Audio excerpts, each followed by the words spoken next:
is Griffith Williams in Prairie du Chien on September 28, 1970, and this is my first historical recording with Mr. Henry Barrett, who lives at 231 North Main Street in Prairie du Chien. As an eyewitness, there probably aren't many around anymore. Just give us a little bit of a description of what happened and what it looked like over there. Well, the railroad ties with the railroad rails was twisted almost like pretzels, and some of the ties were standing endways.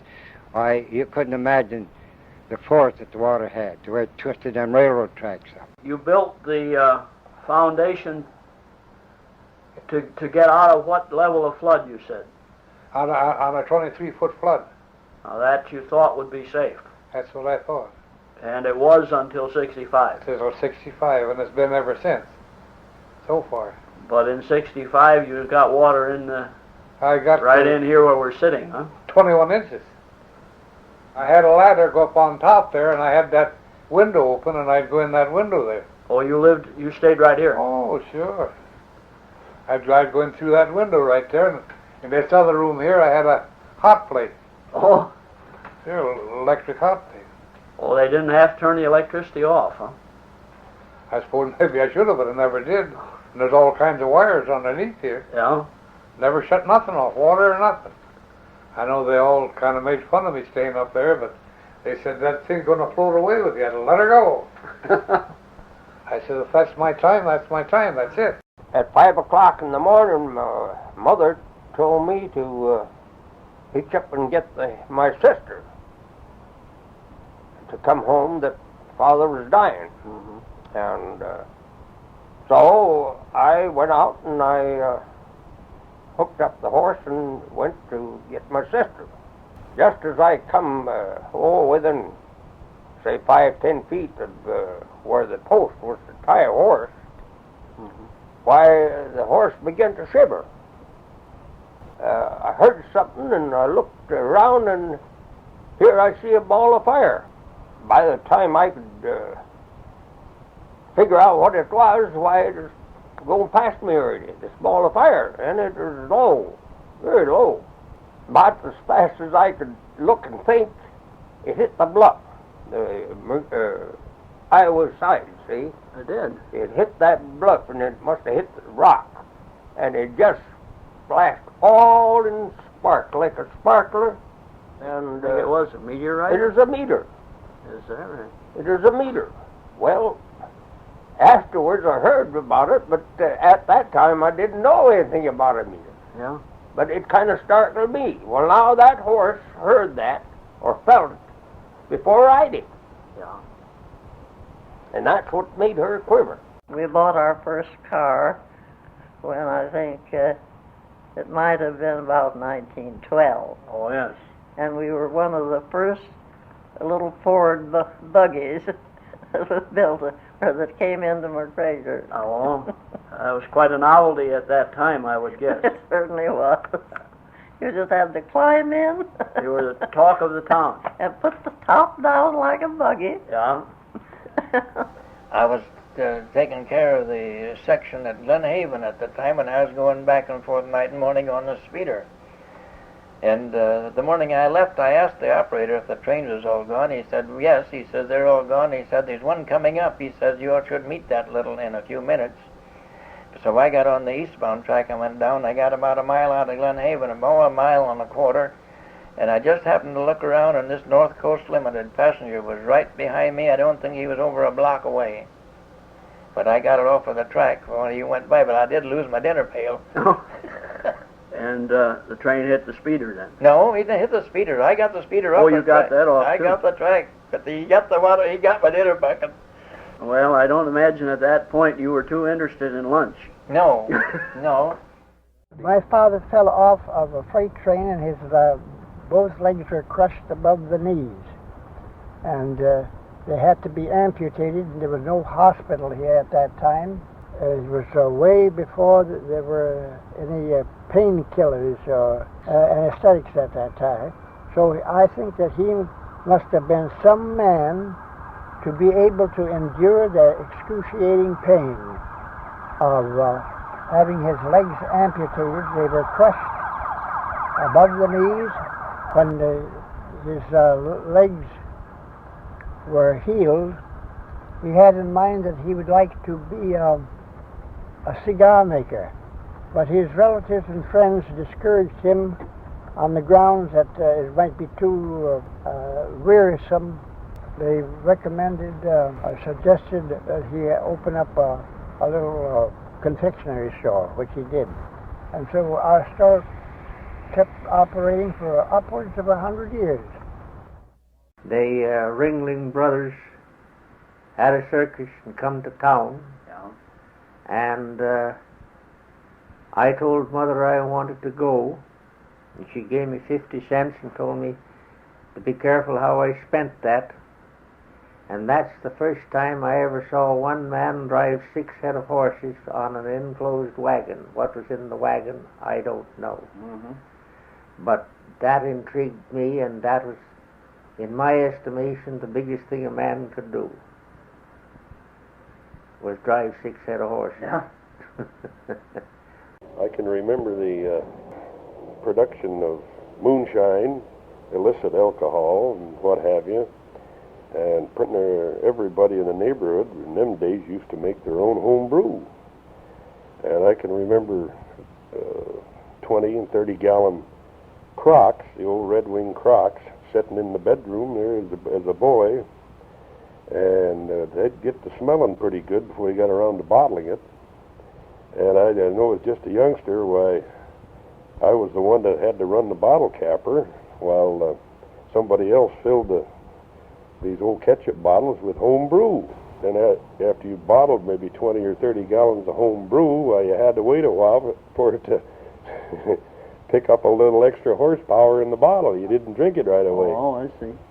And we kept that down in the root cellar under the house, you know, and maybe some of it would get a little bit wild in the bottle, and one bottle would explode, and that'd jolt another one next to it, and pretty soon it'd sound like a machine gun going off in the basement. I was acquainted with some federal agents, and they told me that they had, and they showed me a list, that they had the name of every bootlegger and moonshiners in the district. And said they could put us all out of business, but then if they did, well, they wouldn't have a job. Oh, well, that's probably how you found out some of your respected neighbors were in the business, huh? Well, I didn't put it all on. Oh, you knew most who was in it before? Yeah. Were quite a few caught? There, not too many. Not too many. No. Were you ever caught? Once. Once? That was an highway. Oh. It was $800. $800? Yeah. It took quite a few gallons to make that back, Yeah, didn't it it? sure did. But it didn't discourage you, huh? Oh, no. We need it bigger than ever. Oh, I can remember one night. To me, it's funny now when I look back at it. And I'm riding in the car, and just a little kid, you know, and boy, we're going up old Bridgeport Hollow. In them days, there used to be a covered bridge across the Wisconsin River.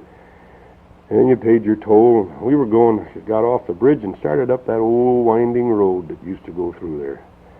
Dark, oh, it was a black night, you know. Man, the next thing we come around a curve, here's a whole herd of cattle right in the middle of the road. And no lanterns, and here was a couple of farmers herding them down the road. Well, we plowed right into them, run over, I don't know, 2 or 3 cows, killed a couple of cows, and buggered up some more and bent up our car. And of course the car was full of moonshine. And well, after they settled up with them for the problems, the car was still runnable, and then we drove on out of there. But it was kind of weird. It wasn't a very profitable night. No, you just bent your car all up, and then of course there you are sitting on a whole load of booze, and you just wonder what's going to happen now. In my younger days, I used to love to fish, and I used to fish down below the Kickapoo Bridge on the Kickapoo, and there was Red Eagle who used to come down with his dugout canoe. He would come down the Wisconsin River and came up there, and if I happened to be there, he'd leave his canoe there for me to watch. And he went uptown, buy a few groceries, come back, and get in his canoe, and he'd hardly said anything to me and leave. And about the third time he did that, the first summer that happened, he asked me to get in the canoe, and I just pointed to it, and I got in. I didn't know what he wanted. He took me for a little ride up the Kickapoo and then back and landed and told me to get out, and that was it. Oh. But I remember him quite plainly. And then there was another Indian named, I believe it was White Eagle, that lived below town, that had a whole bunch of girls. I think he had about 6 or 7 girls, and he always wanted a boy, and he never got a boy, as far as I know. And there was quite a few stories about how he'd come out and meet a white settler and say, she's a girl again. I can't say that I know you well enough, but I have an idea from what you said that you have been a bachelor. Yeah, You were never married. never married. I see. Well, do you think that had anything to do with your long life? No, no. No, I went with a neighbor girl.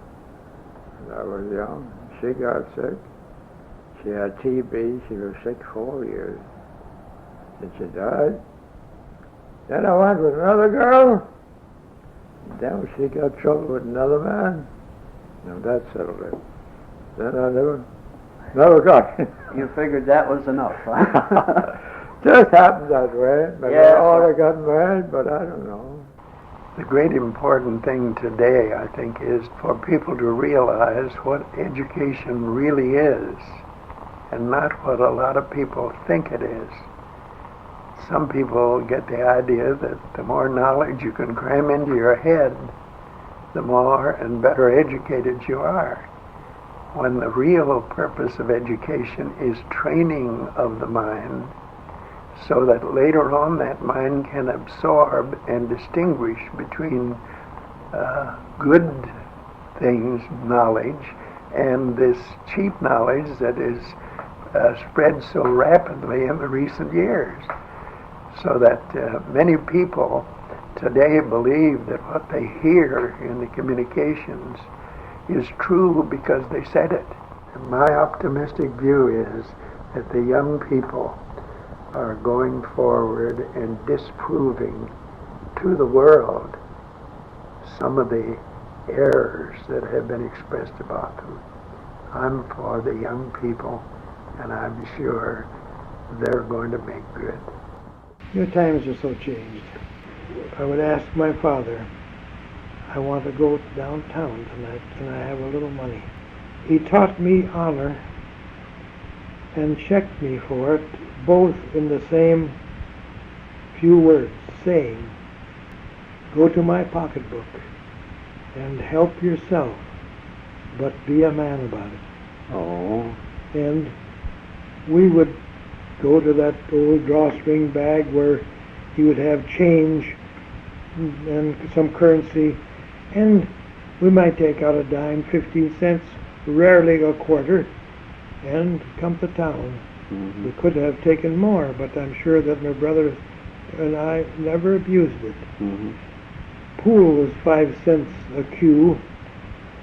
A candy bar, probably 5 cents. A soda, ice cream soda or ice cream sundae, probably not over a dime. A quarter went a long ways. What do you recall would be about the hourly wage, say back in the early years when you were first working there? Well, we got paid twice a month, the 1st and the 15th. And when I took home a check for $33 to $36 for 2 weeks, thought we was doing pretty good. This was back in the 20s? Back in 1926 and 27. Mm-hmm. And did that gradually increase over the years, or did it stay at that level for quite a while? Quite a while, until the union organized, in 1940. And as a mechanic or designer, I got $1.10 an hour. And everybody thought I was getting overpaid. What did you do between the time that you graduated from high school and the time that you went into the military service? Well, mostly cutting buttons. That was a quality industry at one time, as high as almost 100 button cutters here at one time. That means cutting pearl buttons out of these shells that we caught in the river. Yes. I worked around a button shop. I worked in the office. I sorted the shells, cut the blanks, and worked in the... Well, I did almost anything there was except being boss, I guess. Now, one thing about these button shops, they never paid big money. It's piecework. I see. And, of course, it's a whole lot different in skill from one man to another, which is natural. Mm-hmm. But even the best button cutters at that time, they was making fair money, but no one ever made big money there. Well, what would you call fair money at that time? Well, fair money at that time, I'll tell you, if you're getting $20 or $25 a week, I'd say that's fair money. Mm-hmm. But there's a whole lot of them got less than that. That's quite a change. The last 50 years, you know, they tell me that we've made more progress in the last 50 years than it did in the 2 million years before. Well, I read that in one of them magazines the other day. some people are starting to argue that it wasn't all progress, but at least there were an awful lot of changes. Oh, God, television, radio. Boy, this is sure wonderful. Things set right here, then they can get the news from Europe in a couple of minutes. China. And China is right. And the moon. And the moon is, by God, now that's something to think about. Yes, isn't it? They can talk back. Now that's something to think about. I mean it. What if the grandparents could come back? Oh, They'd probably God. be scared to death, wouldn't they? Now there's lots of things that happen that I know there's a lot of young kids you wouldn't believe it if you told them. That's why we're trying to tell them. No. Yes, sir, they wouldn't believe it. You know, back in the Depression time, we got 6 and 7 cents a dozen for eggs and 16 cents for butter fat for 2 years straight. And now they get $1.42 for butter fat, and they ain't got the guts to milk the cows. That's right, I mean it. You can put it on tape. It's on the paper. Well, thanks a lot, Irvin, and we'll see you again one of these times.